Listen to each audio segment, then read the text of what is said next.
I'm a sucker for pain. I got the squad tatted on me from my neck to my ankles. Pressure from Hello the man. everybody and welcome to this comic book click special. We are on the road to The Killing Joke, which is in theaters July 25th for one night only. But before we get that, we're going to take a little roadblock. We're going to take a little detour. And we're going to talk about the DC Extended Universe and what one character in particular, could mean for the future of DC Comics and movies such as that, right? I'm Kevin Arner. This is George Serrano. We're on the Comic Book Click. So let's get right to it. Yeah, I'm very excited that we're going ahead and taking this look into Joker, actually having a Joker week here. A lot of people are not doing that. And I think it's very important for people to understand not only where the Joker comes from and the stories of his past, but what he actually might do to affect the future. A lot of people out there cite Batman '89 and Jack Nicholson's Joker and Dark Knight 2008 and Heath Ledger's Joker, but we finally got a brand new one here in Jared Leto in Suicide Squad, and I can't be any more excited. Oscar winner Jared Leto is on tap to play the Joker in the Suicide Squad in theaters August 5th, I believe. And I think we got something here. Yeah, I think we might. I think we might actually have our fingertips on the first ever franchise villain.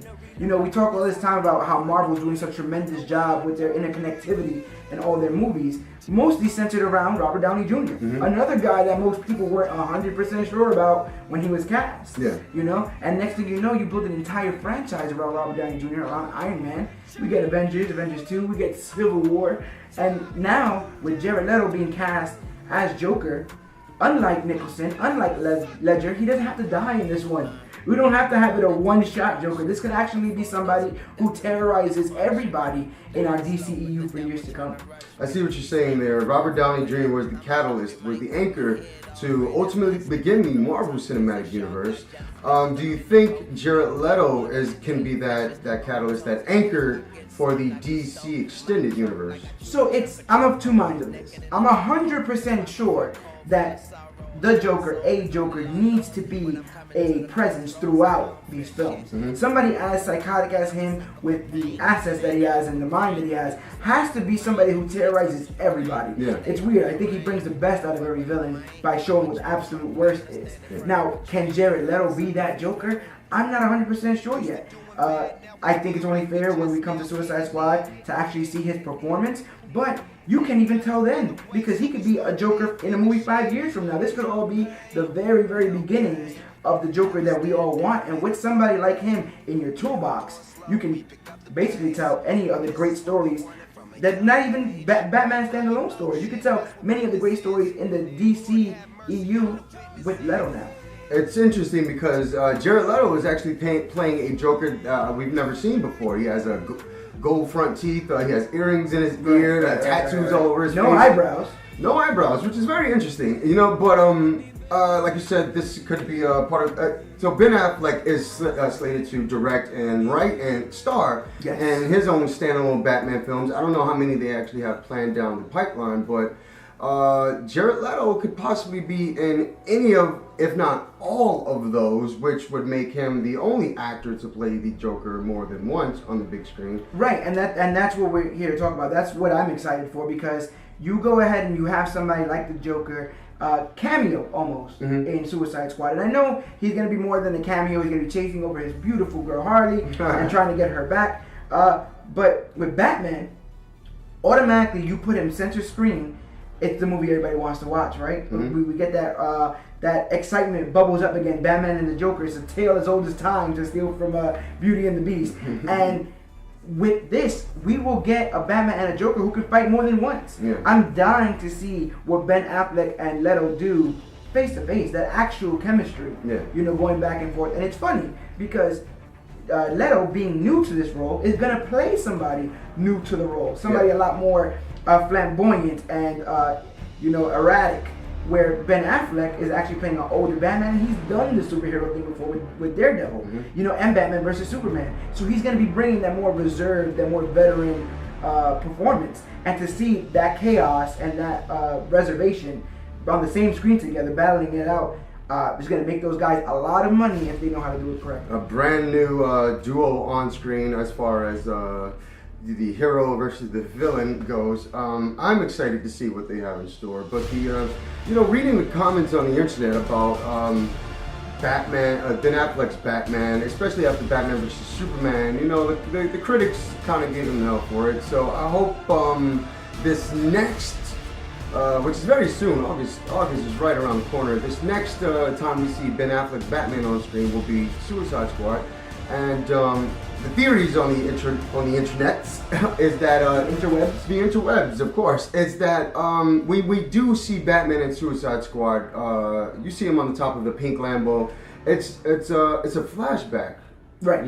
So do you believe that theory? I do believe that the Joker that we see here will be somebody that takes place majority through flashbacks. We're going to see how Harley Quinn becomes, or Harleen Quinzel, psychiatrist, becomes Harley Quinn, Joker's sidekick and love interest in this film. But I don't think it's wise to spread him too generously throughout this film. If the movie starts off with him and ends with him, that'd be perfect. Yeah. We need mystery and intrigue into this Joker, the same way Ledger's Joker. We had no idea where he came from, why he showed up, and what he's there for. This one, we're going to get a Joker who's a little bit more goal-oriented, but still as crazy, as psychotic. The internet's been wrong before. I think we've all, we can all agree to that. I think we've all been wrong before. And a lot of us have judged books by their covers. And I can say myself, I was a little bit shocked to see the new Joker portrayal, but Joker is such a timeless villain who's been done over and over again on, different animated movies, on the TV shows in the 60s and the 70s, so many different incarnations. I don't think anyone who loves this medium and this character can do this character any less with justice. Yeah, Jared Leto, he's a fantastic actor. Going back to the just Jared Leto, it's just he's a musician, he's the front man for 30 Seconds to Mars. You didn't expect this man to take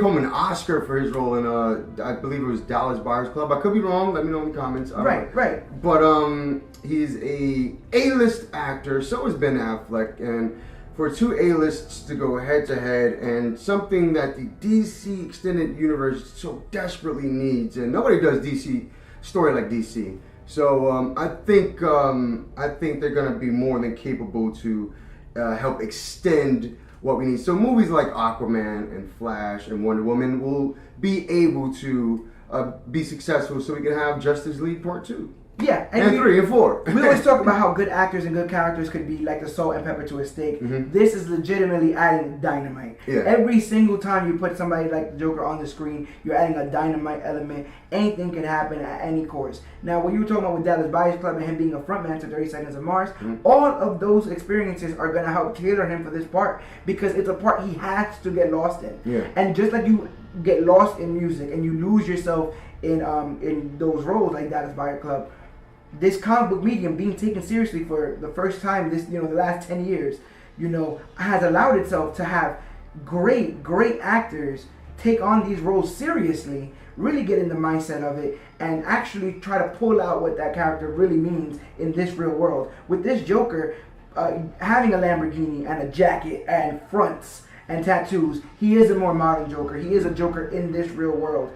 And I can't wait to be in that world and get lost in that world with him. It's interesting because I want to know exactly what mind frame this particular Joker is in, because nobody, like I said before, this is the first time we've ever seen this iteration of the Joker. So I wonder if he thinks he's above, is he psychotic? I mean, above anybody else as far as entitled?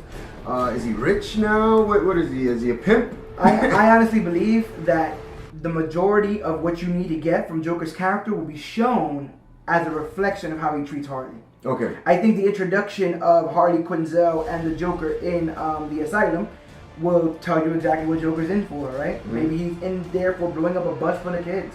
Maybe he's in there because Batman caught him trying to rob a bank. The extremes can go either way. Yeah. And then watching him take an innocent psychiatrist and do whatever it takes to her to take. Well, you kind of jumped the gun there. Semi-innocent. We don't know where Dr. Quinzel is or in her life when Suicide Squad begins. But we do know at one point she is dropped, falls, or plunges herself. Well, your theory was that Joker kicks her into that pool of acid or whatever that is. Right, and I could be 100% wrong, but I see Joker saying, "Do you want to see how I became like this?" Mm-hmm. Well, because she does have to go and interview him, right? There's a scene in the classic scene when they're just she's interviewing him. Joker's in a straitjacket, and that's probably she's probably questioning him down, and he's like, "Seeing is believing." Well, that's the big thing. You know, we hear about guys like Ed Gein, you know, and we create movies like the Texas Chainsaw Massacre, right? Yeah. Where we create these celebrities out of these horrible people who've done horrible things. You know, they become their own myths and their own legends. Mm-hmm. Harley Quinzel comes into Arkham and finds out that basically, you know, the greatest serial killer of all time is here. Yeah. And has to try to keep her fangirl. You mean this is the mental case. Mm-hmm. I'm a psychiatrist, and this is the guy no one's been able to crack. And the paper, she gets to write novels after this and yes, go on book tours. This is the person no one's been able to understand, no one's been able to crack. And if Harleen can get to Joker, can rehabilitate Joker, can write a tell-all book on Joker, she is set for life.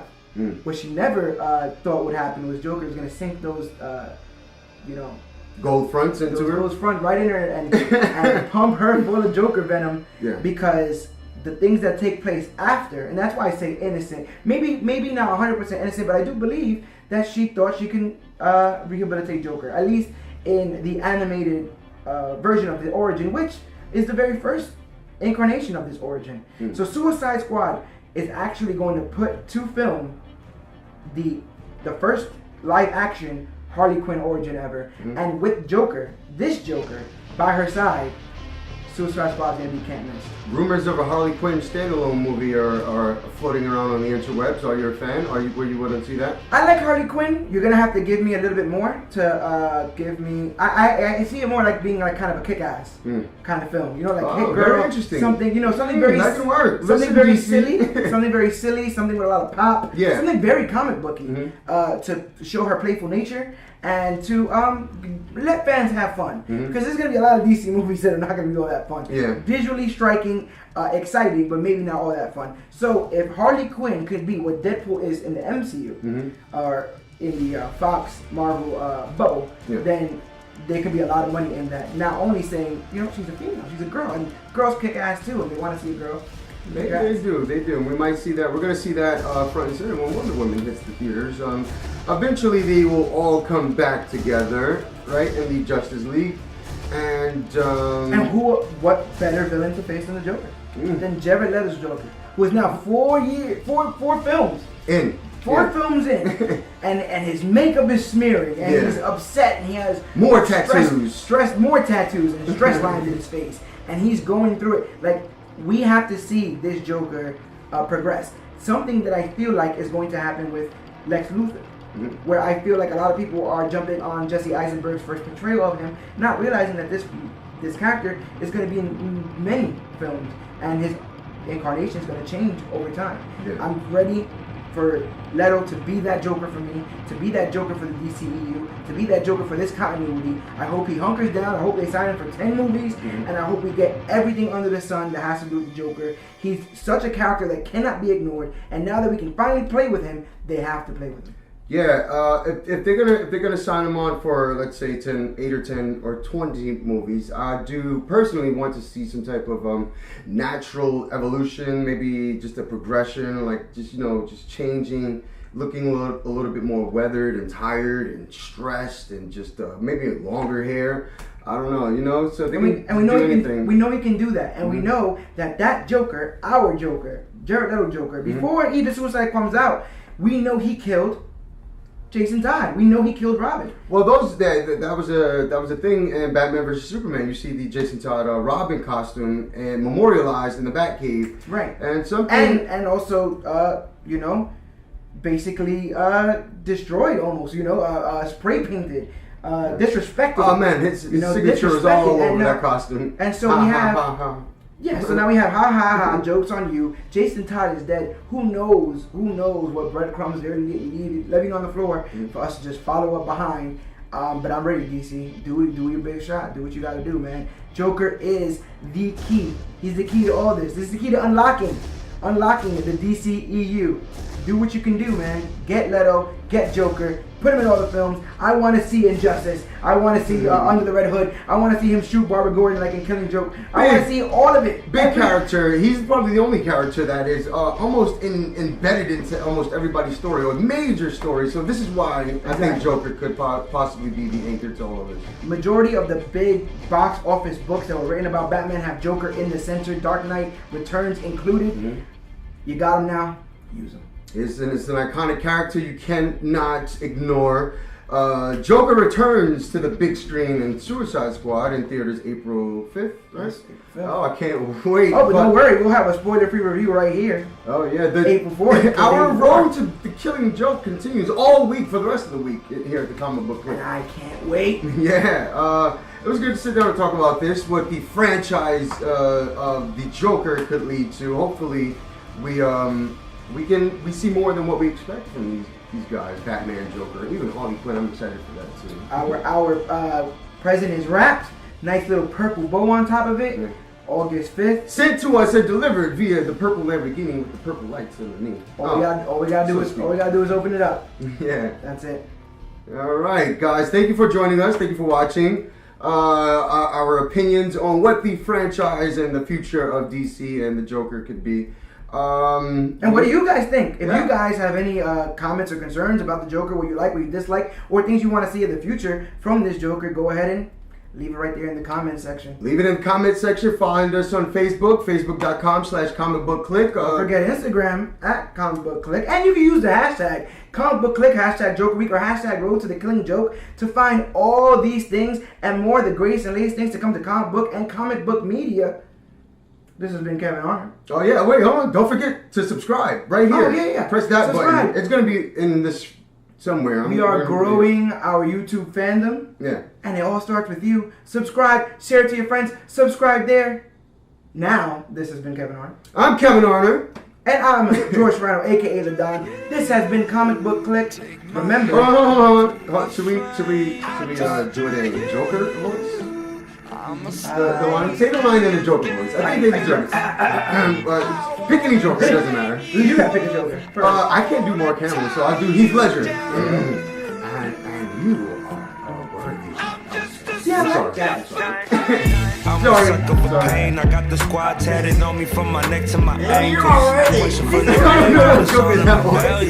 We gon' go to war, yeah, without failure. Do it for the fam, dog. 10 toes down.